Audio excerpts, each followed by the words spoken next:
Peygamberimiz aleyhissalatu vesselam aytıyor, bu hadisimiz şu adamlar ayarları ki avladını elden veren. Hopsay eşsinler. Hazret Peygamberimiz aleyhissalatu vesselam hadis nakl ediyor diyor. Hadis nakl ediyor. Zamanı ki diyor bir bendenin avladını Azrail alıyor canlı ferişteler. Allah'ın yanına varıyor. Allah tebarek ve teala yankı feriştelerden soruyor. Menin bendeme nedik geldiniz sizler? Ferişteler diyor ki sizin bendenizin avladını alıp geldik diyor. Canını aldık. Allah Teala diyor ki aya menin bendemin meyvesini aldın mı? Aya ciğerini aldın mı? Ferişteler diyor beli diyor. Sonra Allah diyor ki bendem ne dedi diyor. Bendem ne dedi onun beraberine. Sizler avladını aldınız, kabz ettiniz. Bende ne dedi? Son diyor. Yankı ferişteler diyor ki ya Rabbi benden fakat elhamdülillah dedi. İnna lillah ve inna ileyhi raciun dedi. Bes. Elhamdülillah. İnna lillah ve inna ileyhi raciun. Her halata şükür dedi. Şükür her halata. Berenem Allah, alınam Allah dedi. Şunçalık ayıttı dedi. So Allah Teala ne diyor? Ey benim feriştelerim, şu bendamik eğer şu rakam sabreden olsa, avladınam alıpsınız, kabzuru edipsiniz, avladın yerin aşağına gömüptür.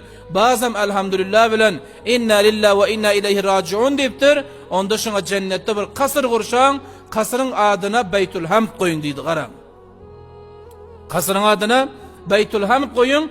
Ana şu rakam bendelerimin caiz şu kasır deyip Allah tebarek ve teala feriştelerine şöyle diyor. Ana bu andaza fazilet var. Lekin sabır etse. Lekin çıdasa, havsale etse ana bu imtihanatın beraberine munça faziletten var. Bir gün diyor Peygamberimizin sahabasının içinde bir sahaba vardı.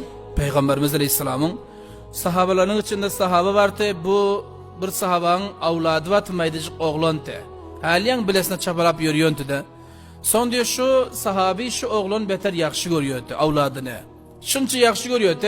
Nira varsa Bilal parıyordu. Peygamberimizin yanına varsan Bilal parıyor. Bazar varsa da Bilal parıyor. Namaz cuma gelse de Bilal geliyor. Toyu varsa da Bilal gidiyor. Peygamberimiz Aleyhisselam neyi de görse şu sahabi yanında avladan ve oğlan kaptalındayım işe görse. Son diyor günlerde bir günü Allah tebarek ve teala şunca yakşı görüyor avladını. Öden biricik oğul sahabanın şul oğlunu alıyor, kabzuru ediyor. Qaram. Azmayış kança ketteken. Bir insanda 4-5 avlad boza bire gitsem gel hayır, başkası bilen güvenip yürür, çıdap yürür. Ama fikir edin biricik avlad boza tamam umidam şul onam Allah alsa kança ketteken sadamaşıl. Şu sahabinin de şu biricik oğlunam Allah Teala aldı. Sahabalar Peygamberimiz Aleyhisselatü Vesselam'a haber verdiler. Ya Resulallah fulaninin şu biricik oğlu kemişe yanında da yakşı görüyordu. Ana şunu alıptır vefat ediptir diyor. Peygamberimiz Aleyhisselam fauran yani kançadana sahabanı alıp barıyorlar. Barıyor görüyor. Sahabası diyor. Gamgin vel perişan bolvoti. Khil afsurda bolvoti. Peygamberimiz Aleyhisselam yanına var ve diyor ki fulani nem boluyor sana diyor. Bu yerinden tur salam verip ağlak koy veriyor.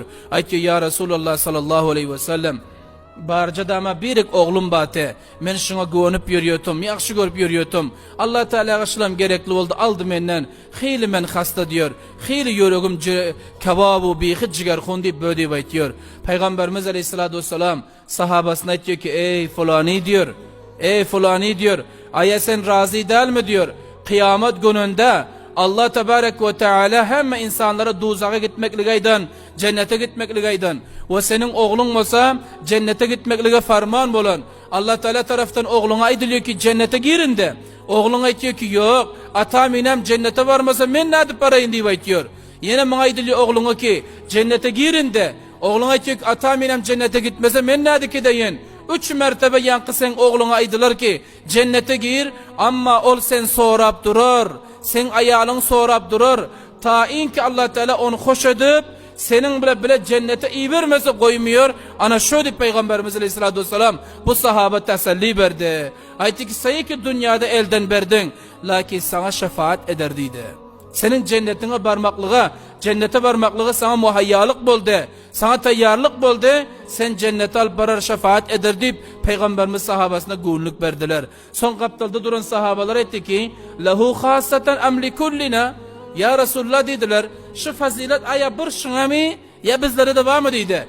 Peygamberimiz Aleyhisselam aytti, sizlere de var dedi. Her insan ki, her ummetim ki, eğer şurakan maydacık oğlu alınsa, sabır etse, azmayışın beraberinde istikamet etse, onda Allah Tebarek ve Teala şu ölün oğluna bana şefaat aylandırıyor, şu oğlun atasını inesin cennet alıp barman koymuyor deyip Peygamberimiz Aleyhisselam şöyle dediler.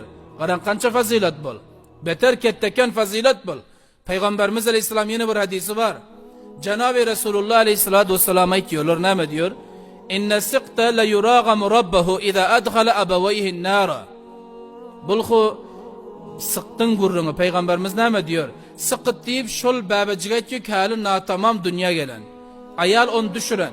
Eli abad değil, göz abad değil, hali say can gelen yok. Şuna sıkıt deyiliyor. Peygamberimiz Aleyhisselam diyor, Allah Teala diyor kıyamet günde sıktı diyor, sıktı. Avladı ki natamam dünya gelen. Kıyamet günde şuna diyor ki cennete var diyor. Cennete gir diyor.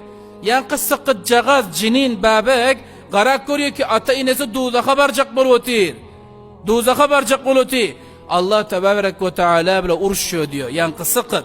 La yuragamu. Allah bile güftügü ediyor, bahsediyor. Sonra ne diyor? Men girmeyen cennete diyor. Ferişteler alkıtacak oluyor, girmeyen diyor. Sıktı öde. Allah Tebarek ve Teala feriştelerine diyor ki koy. O yüzden arzı vardır. Arzı neşteli. Arzı neştik görse yankısı sıktı cinin babege diyor ki ya Rabbi dünyada atam inemin meherini görmedim. Atam inemin yakışılığını görmedim. Indi ben cennete gitsem, olur duzaka gitse, men nedir cennette yaşayın deyip bödeyim plan. Allah Tebarek ve Teala diyor, ana şoğun rahme gelip, feriştelere diyor ki ata inesinden bilesine iyi ver diyor. Şu sıktın öde, göbeği bilen ata inesini tartıp cennete dahil ediyor diyor. Subhanallah. Munça fazilet. Indi bu sıktın gurruna, bir adam ilk avladı dünya getiren, onu gören, kettelden, eğer öladı, onda bunda kança fazilet vardır o yana aytık aytığa. Peygamberimiz sahabasına günlük berdi. Ana şu andaza fazilet, şu andaza makam var, sabır gerek. Buna havsale gerek. İnsan eğer bir sabırlık etti mi, bir havsalelik etti mi, onda bu sevaplar galınam yoksa. Bu sevaplar bulmuyor.